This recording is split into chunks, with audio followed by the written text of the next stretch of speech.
ఇక అత్తను అల్లుడు కరెంట్ షాక్తో చంపేందుకు ప్రయత్నించిన ఘటన జగిత్యాల జిల్లాలో చోటు చేసుకుంది.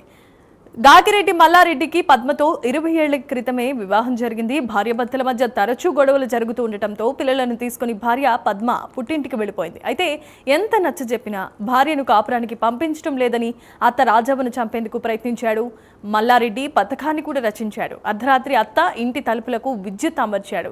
ఉదయం తలుపు తెరవగానే రాజవ్వకు స్వల్పంగా కరెంట్ షాక్ తగిలింది. దీంతో మల్లారెడ్డిపై అత్త రాజవ్వ పోలీసులకు ఫిర్యాదు చేసింది. ఫిర్యాదు మేరకు పోలీసులు కేసు నమోదు చేసి నిందితుడిని అదుపులోనికి తీసుకున్నారు.